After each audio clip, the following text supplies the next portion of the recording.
चीन को एक राष्ट्र के रूप में मान्यता देने का काम भारत ही सबसे पहले करता है। शुरू में सुनना ध्यान से, शुरू में भारत और चीन के रिश्ते बहुत ही मित्रतापूर्ण होते हैं, बहुत ही मित्रता, बहुत ही ज्यादा। हिंदी चीनी भाई भाई के नारे लगते हैं। लेकिन कि भारत चीन का पड़ोसी देश है और चीन भारत का पड़ोसी देश है, लाजमी है दो पड़ोसी देशों के संबंध और उनकी सत्ता वैश्विक राजनीति में बनाने में बहुत बड़ी भूमिका निभाती है।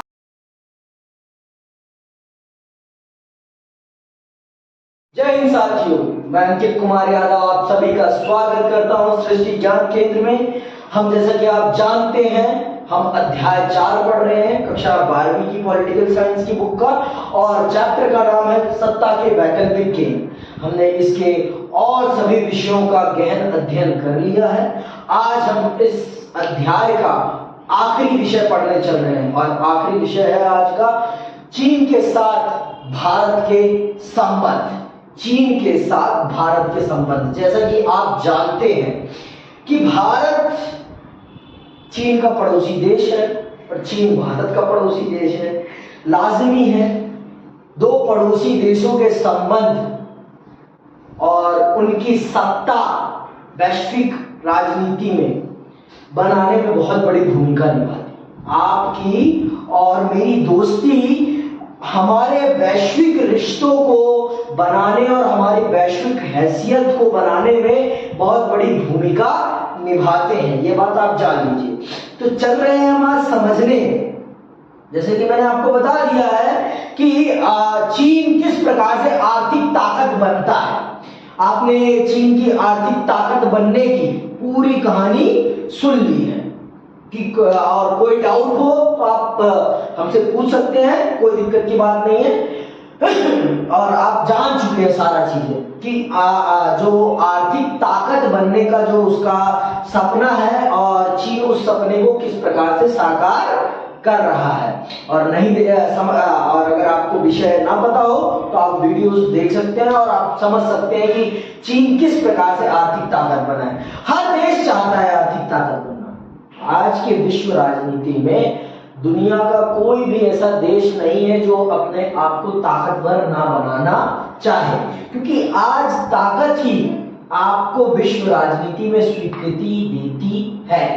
विश्व राजनीति में आपको जो स्वीकृति मिलती है वो किसके कारण मिलती है? वो आपको आपकी सत्ता के कारण ही मिलती है। तो अगर आपके पास सत्ता नहीं है तो आपकी राजनीतिक हैसियत भी नहीं होती है। अगर आपको अपनी राजनीतिक हैसियत बनानी है तो आपको सत्ता हासिल करना ही करना होगा। बिना आप सत्ता के विश्व राजनीति में महत्व स्थापित नहीं कर सकते। जिस प्रकार से आज पाकिस्तान का विश्व राजनीति में महत्व है ना के बराबर है। क्यों? क्योंकि उसके पास ताकत नहीं है, उसके पास ताकत नहीं, और बिना ताकत वाले देश की कोई वैल्यू नहीं होती, महत्व नहीं होता। आप सब जानते हैं भारत और चीन आसपास ही आजाद हुए हैं, आसपास ही आजाद हुए हैं। और हमने लोकतांत्रिक रास्ता अपनाया, हमने समाजवादी रास्ता अपनाया, हमने मिश्रित अर्थव्यवस्था का रास्ता अपनाया, और उसने अपने आप को पूर्ण रूप से सोवियत के ढांचे पर स्थापित किया। उसने साम्यवादी रास्ता अपनाया, उसने समाजवादी रास्ता अपनाया, और वो विकास के राह पर निकलता है। ठीक है, दोनों एक ही समय, ज्यादा फर्क नहीं है। 2 साल बाद वो हमसे आजाद होता है या 2 साल बाद उसे स्वीकृति मिलती है विश्व राजनीति में कि वो एक देश है, और उसे एक देश के रूप में सबसे पहले मान्यता देने वाला अगर कोई होता है तो भारत है। चीन को एक राष्ट्र के रूप में मान्यता देने का काम भारत ही सबसे पहले करता है। शुरू में सुनना ध्यान से, शुरू में भारत और चीन के रिश्ते बहुत ही मित्रतापूर्ण होते हैं, बहुत ही मित्रता, बहुत ही ज्यादा। हिंदी चीनी भाई भाई के नारे लगते हैं। लेकिन आप सब जानते हैं कि ये जो तिब्बत है ना, तिब्बत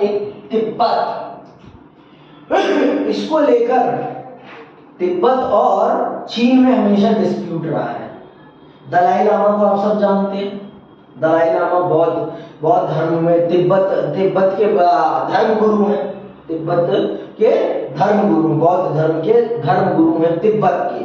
ठीक है, तो चीन मानता है कि तिब्बत उसका अंदरूनी भाग है, लेकिन तिब्बत के लोग कहते हैं कि हम चीन के नहीं, तिब्बत अपने आप को स्वतंत्र प्रांत के रूप में मानता है। तो तिब्बत और चीन के बीच में कॉन्फ्लिक्ट होता है, तिब्बत और चीन के बीच में कॉन्फ्लिक्ट होता है। तो जो दलाई लामा जी होते हैं वो भारत आकर शरण ले लेते हैं और भारत उन्हें राजनीतिक शरण दे देता है, और चीन इसे अपने ऊपर क्या मान लेता है, विश्वासघात। चीन कहता है भारत ने मेरे साथ विश्वासघात किया, भारत मेरे अंदरूनी मामले में इंटरफेयर कर रहा है, दखल अंदाजी कर रहा है, और उसी से खुंदक खाकर 1962 में वो भारत पर आक्रमण कर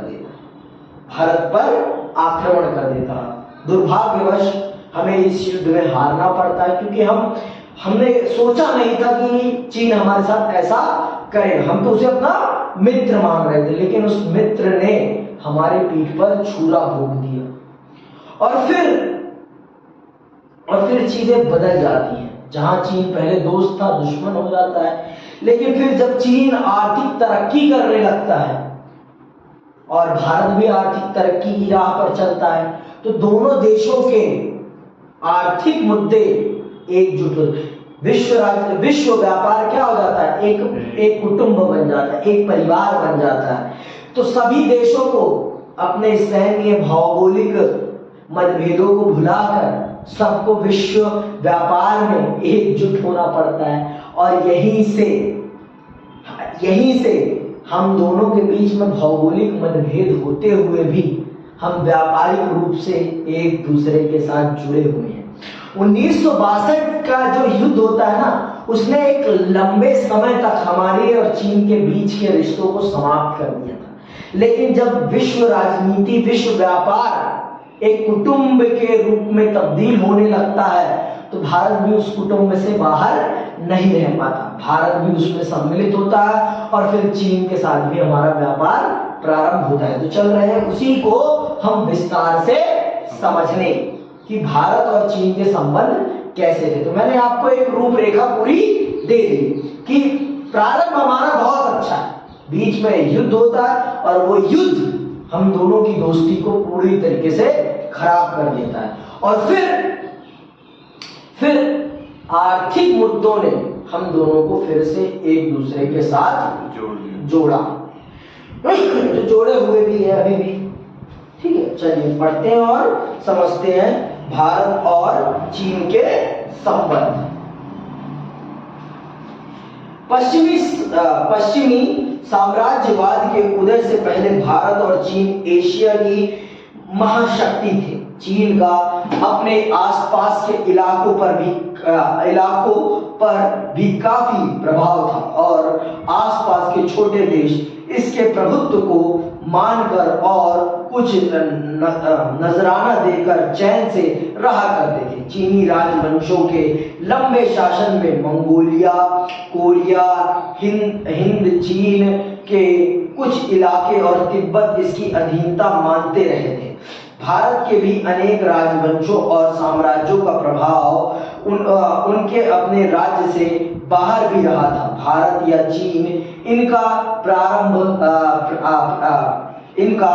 प्रभाव सिर्फ राजनीतिक नहीं था, यह आर्थिक, धार्मिक और सांस्कृतिक भी था। पर चीन और भारत अपने प्रभाव क्षेत्रों के मामले में कभी नहीं टकराए थे। इसी कारण दोनों के बीच राजनीतिक और सांस्कृतिक प्रत्यक्ष संबंध सीमित ही थे। परिणाम यह हुआ कि दोनों देश एक दूसरे को ज्यादा अच्छी तरह से नहीं जान सके, और जब 20वीं सदी में दोनों देश एक दूसरे से टकराए तो दोनों को ही एक दूसरे के प्रति विदेशी नीति विकसित करने में मुश्किल आई। अंग्रेजी राज से भारत के आजाद होने और चीन द्वारा विदेशी शक्तियों को निकाल बाहर करने के बाद यह उम्मीद जगी थी कि ये दोनों मुल्क साथ आकर विकासशील दुनिया और खास तौर से एशिया के भविष्य को तय करने में महत्वपूर्ण भूमिका निभाएंगे। कुछ समय के लिए हिंदी चीनी भाई भाई का नारा भी लोकप्रिय हुआ।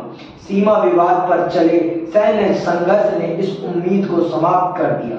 आजादी के तत्काल बाद 1950 में चीन द्वारा तिब्बत को हड़पने तथा भारत चीन सीमा पर बस्तियां बनाने के फैसले से दोनों देशों के बीच संबंध एकदम गड़बड़ हो गए। भारत और चीन दोनों देश अरुणाचल प्रदेश के कुछ इलाकों और लद्दाख के अक्साई चीन क्षेत्र पर प्रतिस्पर्धी दावों के चलते 1962 में लड़ पड़े। समझ में आई बात? मैंने आपको बताया प्रारंभ में हम इतिहास में कभी लड़े ही नहीं। इतिहास में हमारे बीच में कभी जमीनी विवाद ही नहीं हुआ था। और क्यों नहीं हुआ था? क्योंकि हम दोनों के बीच में एक स्वतंत्र राज्य था। वो क्या था? तिब्बत। तो जिस कारण से हमारे बीच में कभी सीमा विवाद हुआ ही नहीं। जब चीन ने तिब्बत को हड़प लिया तब जाकर ये सीमा विवाद पैदा हुआ। और इस सीमा विवाद को पैदा करने में अंग्रेजों की बहुत बड़ी भूमिका है। अंग्रेजों की बहुत बड़ी भूमिका है। उन्होंने किसी भी चीज को कभी क्लेरिफाई सही से किया ही नहीं। और पता नहीं हमने उनके द्वारा बनाई गई चीजों को माना ही क्यों? हमने उनके द्वारा बनाई गई चीजों को माना ही क्यों? ये पता नहीं क्यों, मुझे नहीं समझ में आता। वो हमारे निर्माता क्यों बन गए, मुझे यही समझ में नहीं आता। लेकिन हमने और उन्होंने ही हमारे बीच में डिस्प्यूट। आप सब जानते हैं कि चीन किस धर्म को मानता है? चीन बौद्ध धर्म को मानता है और बौद्ध धर्म की उत्पत्ति भारत में हुई थी। इसीलिए भारत के साथ सिर्फ चीन का व्यापारिक संबंध नहीं, धार्मिक संबंध भी है, सांस्कृतिक संबंध भी है। राजनीतिक रूप से हम कभी, जैसे कि मैंने पढ़ा आपको, इतिहास में हम कभी भी लड़े नहीं थे। लड़ाई आजादी के बाद ही, जब अंग्रेजों से भारत आजाद हुआ और चीन ने जब अपनी बाहरी शक्तियों को बाहर निकाल फेंका, तो जाकर हम दोनों के बीच में सीमा विवाद होता है। और वो सीमा विवाद तब होता है जब चीन तिब्बत को हड़प लेता है। जब चीन तिब्बत को हड़प लेता है और चीन हमारी सीमा से सट जाता है, तब जाकर उसके और हमारे बीच में वो लद्दाख के कुछ एरिया को अपना मानता है, जैसे अक्साई चीन को, और अरुणाचल प्रदेश के कुछ एरिया को अपना मानता है। इन्हीं एरियाओं को लेकर हमारे बीच में डिस्प्यूट होते हैं। इन्हीं क्षेत्रों को लेकर हमारे बीच में डिस्प्यूट होता है और हम 1962 में एक दूसरे से लड़ बैठते हैं। देखो, हमने नहीं लड़ाई करी, उसने हम पर हमला किया। और वो हमला तब हुआ है जब दोनों महाशक्तियां कहां फंसी हुई थी? क्यूबा मिसाइल संकट। उसने बहुत ही सोच समझकर हम पर हमला किया। उसने तब हमला किया जब पूरी दुनिया क्यूबा मिसाइल संकट की तरफ देख रही थी, तब उसने हम पर हमला किया, जिससे कि विश्व राजनीति में कोई हमारे ऊपर हुए हमले को उतना महत्व ना दे। ये उसने बहुत ही टेक्निकल तरीके से हमारे ऊपर हमला किया, बहुत ही। तो ये चीज समझने वाली है। और यहीं से हमारे बीच में रिश्ते खराब हो जाते हैं। यहीं से हमारे बीच में रिश्ते खराब हो जाते हैं। मैंने आपको पूरा बता ही दिया है वैसे तो, पूरी रूपरेखा। 1962 के युद्ध में भारत को सैनिक पराजय झेलनी पड़ी और भारत चीन संबंधों पर इसका दीर्घकालिक असर हुआ। 1976 तक दोनों देशों के बीच कूटनैतिक संबंध समाप्त ही रहे। इसके बाद धीरे धीरे दोनों के बीच संबंधों में सुधार हुआ। 1970 के दशक के उत्तरार्ध में चीन का राजनीतिक नेतृत्व बदला। चीन की नीति में भी अब वैचारिक मुद्दों की जगह व्यवहारिक मुद्दे प्रमुख होते गए। इसीलिए चीन भारत के साथ संबंध सुधारने के लिए विवादास्पद मामलों को छोड़ने को तैयार हो गया। 1981 में सीमा विवाद को दूर करने के लिए वार्ताओं की श्रृंखला भी श्रृंखला भी शुरू की गई। शीत युद्ध की समाप्ति के बाद से भारत चीन संबंध में महत्वपूर्ण बदलाव आया है। क्यों आया है? क्योंकि शीत युद्ध के बाद शीत युद्ध की समाप्ति के बाद हमारी भी आर्थिक नीतियां तब्दील हो चुकी हैं। हमारी आर्थिक नीतियां पूरी तरीके से तब्दील हो गई हैं। जहां पहले हम क्लोज्ड इकोनॉमी थे, हम शीत युद्ध 1991 में हमने अपनी इकोनॉमी को ओपन इकोनॉमी, खुली अर्थव्यवस्था अपना ली। हमने वैश्विक व्यापार के साथ नाता जोड़ लिया। हमने विश्व की बड़ी बड़ी कंपनियों को अपने देश में आने के लिए निमंत्रण दे दिया, आइए आप और हमारे देश में फैक्ट्रियां लगाइए आप। इस चीज को हमने मान्यता दे दी। तो यहीं से हमारे देश का वैश्विक व्यापार में एक अलग महत्व स्थापित हो गया। क्यों हुआ ये भी मैं आपको बता देता हूं। इसलिए हुआ क्योंकि जितना बड़ा कंज्यूमर हमारे पास है उतना बड़ा कंज्यूमर किसी के पास है। आज के टाइम पे जितना बड़ा कंज्यूमर, उस टाइम पर भी और आज के टाइम पर भी जितना बड़ा कंज्यूमर, और जो कैपिटलिस्ट इकोनॉमी होती है उनको चाहिए consumer. Without consumer capitalist economy नहीं चलेगी। और भारत के पास कंज्यूमर है, इसीलिए अमेरिका भी हमसे दोस्ती रखना चाहता है, चीन भी हमसे दोस्ती रखना चाहता है। इसीलिए चीन ने तो आप जानते हो 1970 के दशक में ही अपनी इकोनॉमी को खोल दिया था। तो अब जब चीन में सामान बन रहा था तो सामान को बेचने के लिए क्या चाहिए? बाजार चाहिए। और उसे पता है उसका पड़ोसी भारत एक बहुत बड़ा बाजार है। तो इसीलिए 1970 के दशक के बाद चीन का भारत के प्रति रवैया बदला। और चीन ने फिर भारत के साथ रिश्तों को सुधारने के लिए वार्ताएं करना प्रारंभ की। समझ में आई बात? कोई मुफ्त में कुछ नहीं करता जतिन, ये बात जान लो आज। जब तक मेरा आपसे कोई फायदा नहीं है ना, तब तक मैं बात नहीं करूंगा आपसे। जिस दिन मेरा आपसे फायदा जुड़ जाएगा, मैं आपके पीछे भागूंगा। दुनिया का यही दस्तूर है। समझ में आई बात? दुनिया का यही दस्तूर है। और खास करके पूंजीवादी समाज का तो यही दस्तूर है। जहां मेरा लाभ है, मैं उस लाभ को प्राप्त करने के लिए किसी भी हद तक जा सकता हूं। ये तो चीन ने भी पूंजीवादी अर्थतंत्र को अपना लिया था। तो पूंजीवादी अर्थतंत्र को अपनाया है तो आप अपना ग्राहक तो किसी भी हालत में नहीं जाने देंगे। और भारत सबसे बड़ा ग्राहक था। भारत से दुश्मनी मोल लेकर कैसे रह सकता था? उसने फिर भारत के साथ मित्रतापूर्ण रिश्तों को कायम करने के लिए बातचीत करना प्रारंभ किया। और उसी का परिणाम आगे सुनो। शीत युद्ध की समाप्ति के बाद से भारत चीन संबंधों में महत्वपूर्ण बदलाव आया है। अब इनके संबंधों का रणनीतिक ही नहीं आर्थिक पहलू भी है। दोनों ही खुद को विश्व राजनीति की उभरती शक्ति मानते हैं और दोनों ही एशिया की अर्थव्यवस्था और राजनीति में महत्वपूर्ण भूमिका निभाना चाहेंगे। दिसंबर 1988 में राजीव गांधी द्वारा चीन का दौरा करने से भारत चीन संबंधों को सुधारने के प्रयासों को बढ़ावा मिला। इसके बाद से दोनों देशों के टकराव टलने और सीमा पर शांति और यथास्थिति बनाए रखने के उपायों की शुरुआत की है।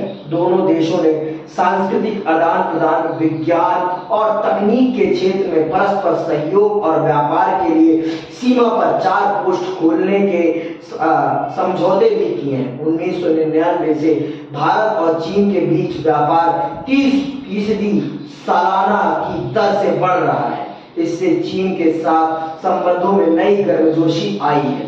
चीन और भारत के बीच 1992 में 33 करोड़ 80 लाख डॉलर का द्विपक्षीय व्यापार हुआ, जो 2017 में बढ़कर 84 अरब डॉलर का हो चुका है। देख लो, आप खुद ही देख लो कितने बड़े स्तर पर दोनों एक दूसरे से। चीन हमसे ज्यादा ही कमा रहा है, हम चीन से कम कमा रहे हैं, चीन हमसे ज्यादा कमा रहा है। तो देख लो भाई, आज के टाइम पर आज की दुनिया का सिर्फ एक ही मोटिव है, लाभ लाभ लाभ, इसके अलावा कुछ नहीं है। इसके अलावा किसी का कोई उद्देश्य नहीं है, सबको चाहिए लाभ। लाभ के अलावा किसी को कोई भी अभिलाषा नहीं है, क्योंकि आज के टाइम पर आपको अगर कुछ शक्तिशाली बना सकता है तो वो है पैसा। जितनी आपके पास पूंजी होगी आप उतने ही ताकतवर बनेंगे। आपका विश्व में व्यापार में जितना योगदान होगा उतने ही ज्यादा आप ताकतवर बनेंगे। ये बात आप जान लीजिए। तो चीन इस बात को समझता है और चीन इस चीज को समझते हुए उसने भारत के साथ रिश्तों को सुधारा, और आप देख रहे हैं उसका परिणाम कि कितने बड़े स्तर पर व्यापार हो रहा है, कितने बड़े स्तर पर व्यापार हो रहा है। टिकटॉक भी आया था एक समय, टिकटॉक के माध्यम से चीन कितना कमा रहा था। हमारे देश में ना लोग चीजों को सोचते नहीं है, चीजों को करने से पहले सोचते नहीं है। जब भी कोई भी चीज आती है नई चीज ना, और जो व्यक्ति बनाता है ना वो फ्री में नहीं बनाता, वो एक बिजनेस माइंड को लेकर बनाता है। और जब चीजों को बिजनेस माइंड से बनाया जाता है ना तो उसमें इंसान जो बनाता है वो अपना लाभ देखकर बनाता है। ट्विटर आया है, ट्विटर आज इंस्टाग्राम ने एक नया फीचर ऑन किया है, थ्रेड। तो वो थ्रेड कुछ नहीं है, वो ट्विटर का एक अपोनियंट है, क्या है, कॉम्पिटिटर है। वो ट्विटर को खत्म करना चाहता है, इसलिए है। और उसमें भी क्या है, आप जब जाओगे तो आप नेट कंज्यूम होगा आपका, आप टाइम भी आप दोगे, कंटेंट भी आप दोगे, और पैसा भी आप ही लगाओगे। और कमाएगा कौन? Mark Zuckerberg. कमाएगा कौन? Mark Zuckerberg. समझ में नहीं बात? सीधी बात, नो बकवास। ठीक है। तो बिना लाभ के आज की दुनिया में कोई किसी को ना खाने के लिए क्या, पानी के लिए भी नहीं पूछता, बिना लाभ के। क्योंकि हम सब की मानसिकता को ही ऐसे गढ़ा जा रहा है, हमारी मानसिकता को ही ऐसे गढ़ा जा रहा है। क्यों? क्योंकि हम एक पूंजीवादी समाज में पढ़ रहे हैं। आप और हम एक पूंजीवादी समाज को पढ़ रहे हैं, पल पढ़ रहे हैं। आप मुंशी प्रेमचंद्र की कर्म भूमि पढ़िए, उसमें बहुत ही मार्मिक शब्दों में प्रेमचंद्र जी ने समझाया है कि आज शिक्षा भी ना व्यापार बन चुकी है। आज शिक्षा भी क्या बन चुकी है? व्यापार। शिक्षा से बड़ा व्यापार कुछ नहीं है आज के टाइम पे। लोग जितने बड़े स्तर पर शिक्षा का व्यापार कर रहे हैं ना, उतने बड़े स्तर पे किसी भी चीज का व्यापार नहीं कर रहे। शिक्षा के माध्यम से आप सब जानते हो, मैं भी अच्छे से जानता हूं इस बात को, कि आज के टाइम पर क्वालिटी एजुकेशन के नाम पर स्कूल्स, कॉलेज कितनी मोटी फीस वसूलते हैं, कितनी मोटी फीस। और आपको क्वालिटी एजुकेशन कितनी देते हैं वो आप भी जानते हो और मैं भी जानता हूं इस बात। अगर क्वालिटी एजुकेशन दी जा रही होती बच्चों को अगर स्कूल्स में, तो फिर इतने ज्यादा ट्यूशन सेंटर्स नहीं खुले होते, इतने ज्यादा प्राइवेट ट्यूशन सेंटर्स नहीं खुले होते, इतने ज्यादा प्राइवेट कोचिंग्स नहीं खुली होती। तो ये इस चीज का प्रमाण है कि जो दिखाया जाता है ना वो होता नहीं, वो होता नहीं है, और ये हकीकत है। और हमारी सरकार क्या कर रही है? हमारी सरकार इस पर ध्यान नहीं दे रही। और हमारी सरकार क्यों नहीं ध्यान दे रही? कि हमारी जनता ध्यान नहीं दे रही। भैया जनता जिस चीज पर ध्यान देगी सरकार उसी चीज पर काम करेगी। आप धर्म पर ध्यान दे रहे हो, हम धर्म पर काम करेंगे, जो करना है कर लो। धर्म सबसे बड़ी प्राथमिकता बना के सरकार ने खड़ी कर दिया है आपके सामने, और आप उस पर ध्यान दे रहे हो और सरकार भी उसी पर ध्यान दे रही है। बोलो जय श्री राम। हो गया। जय श्री राम को समझना नहीं चाहता कोई यहाँ पर, बस जय श्री राम के नाम पर कत्ल करना चाहता है, लोगों को बांटना चाहता है, लोगों को मारना चाहता है, लोगों को पालना नहीं चाहता जय श्री राम के नाम पर। जय श्री राम के नाम पर लोगों को कोई पालना नहीं चाहता, लोगों को कोई 2 वक्त की रोटी नहीं खिलाना चाहता, लोगों को 2 वक्त का आश्रय कोई नहीं देना चाहता, लेकिन जय श्री राम के नाम पर लोगों को कत्ल करना जरूर चाहता है। मैं अपने धर्म के बारे में जानता हूं, मैं दूसरे धर्म के ऊपर उंगली उठाने का कोई अधिकारी नहीं हूं। मैं सनातनी हूं तो मैं अपने धर्म को जानता हूं, मैं अपने धर्म पर प्रश्न उठाऊंगा, मुझे दूसरे धर्म पर प्रश्न उठाने का कोई अधिकार नहीं है। मैं अपना घर सही करूंगा भाई, मुझे दूसरे के घर से क्या मतलब है। बहुत लोग कहेंगे कि भाई हिंदू धर्म में ही गलती है, थोड़ी ना इस्लाम में भी। भैया हमें अपने धर्म को सही करना है, हम अपने धर्म को सही करेंगे तो हमारा धर्म ज्यादा ऊपर जाएगा। हमें दूसरे के धर्म से क्या मतलब है। दूसरा धर्म खराब होगा तो वो खुद ब खुद नष्ट हो जाएगा। बहुत से धर्म आए, बहुत से धर्म खत्म हो गए। हम सबसे पुराने हैं, और सबसे पुराने हैं क्यों हैं? क्योंकि हमारे धर्म ने समय के साथ अपने आप को परिवर्तित किया है, हमने समय के साथ अपने आप को तब्दील किया है, इसलिए हम बचे हुए हैं, इसलिए हम बचे हुए हैं। और हम सबसे बेहतर जीवन पद्धति देते हैं अपने समाज के लोगों को, इसलिए हम बचे हुए हैं। समझ में आई बात? तो आज का जो समाज है ना, आज का जो समाज है वो सिर्फ किस पर ध्यान दे रहा है? पैसे पर। मैंने आपको बता दिया ना, चीन भी आज भारत से दोस्ती कर रहा है, तो सिर्फ क्यों कर रहा है? क्योंकि भारत से उसकी क्या है? कमाई। कोई अपना कस्टमर नहीं छोड़ना चाहता। अब भारत तो सबसे बड़ा कस्टमर है पूरी दुनिया का, आप सब जानते हो। भारत आज के टाइम पे जनसंख्या के मामले में दुनिया का सबसे बड़ा देश बन चुका है। तो सबसे बड़ा देश बन चुका है तो सबसे बड़ा कस्टमर है, कस्टमर बेस है। तो कोई भी पूंजीवादी देश भारत से दोस्ती नहीं तोड़ेगा, नहीं तोड़ेगा, नहीं तोड़ेगा। क्यों? क्योंकि भारत दुनिया का सबसे बड़ा उपभोक्ता है। समझ में आई बात? आइए खत्म करते हैं इसको। कहां तक आ गए थे? हाल में दोनों देश ऐसे मामलों पर भी सहयोग करने के लिए राजी हुए हैं जिनसे दोनों के बीच विभेद पैदा हो सकते थे, जैसे विदेशों में ऊर्जा सौदा हासिल करने का मामला। वैश्विक धरातल पर भारत और चीन ने विश्व व्यापार संगठन जैसे अंतरराष्ट्रीय आर्थिक संगठनों के संबंध में एक जैसी नीतियां अपनाई।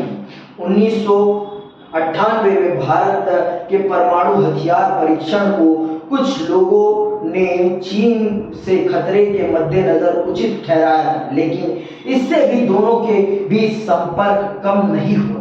अब नहीं होगा कम, नहीं होगा कम। हम चाहे जितनी बड़ी भी सैन्य शक्ति बन जाए, वो कितनी भी बड़ी सैन्य शक्ति बन जाए, लेकिन व्यापार में कमी आने वाली नहीं है। वो जानता है उसका फायदा, हम जानते हैं अपना फायदा, तो दोनों अपने फायदे को नेग्लेक्ट करने वाले नहीं है। आज जो राजनीति है वो किसकी है? फायदे की है, ये बात जान लेना। और इस चीज को पेपर में जरूर लिखना, इस चीज को पेपर में जरूर लिखना कि आज दुनिया पूंजीवादी बन चुकी है और पूंजीवादी समाज का सिर्फ एक उद्देश्य होता है, क्या? लाभ अर्जित करना। और जिससे लाभ है वो कभी भी उसे नुकसान नहीं पहुंचाएगा, वो कभी भी उसे नुकसान नहीं पहुंचाएगा उस तरह से जिससे कि उसका कस्टमर खराब हो जाए। कभी भी, कभी भी नहीं। जान लो, आगे सुनो। यह सच है, यह सच है कि पाकिस्तान के परमाणु हथियार कार्यक्रम में भी चीन को मददगार माना जाता है। बांग्लादेश और म्यांमार से चीन के सैनिक संबंधों को भी दक्षिण एशिया में भारतीय हितों के खिलाफ माना जाता है, पर इसमें से कोई भी मुद्दा दोनों मुल्कों में टकराव करवा देने लायक नहीं माना जाता। इस बात का एक प्रमाण यह है कि इन चीजों के बने रहने के बावजूद सीमा विवाद सुलझाने की बातचीत और सैन्य स्तर पर सहयोग का कार्यक्रम जारी है। चीन और भारत के नेता तथा अधिकारी अब अक्सर नई दिल्ली और बीजिंग का दौरा करते हैं। इससे दोनों देश एक दूसरे को ज्यादा करीब से समझने लगे हैं। परिवहन और संचार मार्गों की बढ़ोतरी, समान आर्थिक हित तथा एक जैसे वैश्विक सरोकार के कारण भारत और चीन के बीच संबंधों को ज्यादा सकारात्मक तथा मजबूत बनाने में मदद मिली है। तो ये जान लीजिए, सब कुछ है किसी भी चीज का, तो वो किसका खेल है? पैसे। बाप बड़ा ना भैया, सबसे बड़ा रुपया। तो आज पूरी दुनिया रुपये की दम पे चल रही है। पैसा पैसा पैसा पैसा, जिसके पास है पैसा उसकी जेब में है पूरी दुनिया का पैसा। समझ में आ गई बात? अगर आप समझते हैं कि अमेरिका इतना ताकतवर है, क्यों है? क्योंकि उसके पास दुनिया का 25% पैसा है। 25% पैसा, दुनिया का अकेले 25% पैसा किसके पास है? अमेरिका के पास है। तो जिसके पास पैसा उसके पास सब कुछ। समझ में आई बात? तो इसी के साथ ये अध्याय आपका यहीं समाप्त होता है। आपके कोई भी प्रश्न हो तो आप कमेंट बॉक्स में पूछिए, हम उसके उत्तर देने का प्रयास करेंगे। इसी के साथ ये चैप्टर यहीं समाप्त होता है। जय हिंद,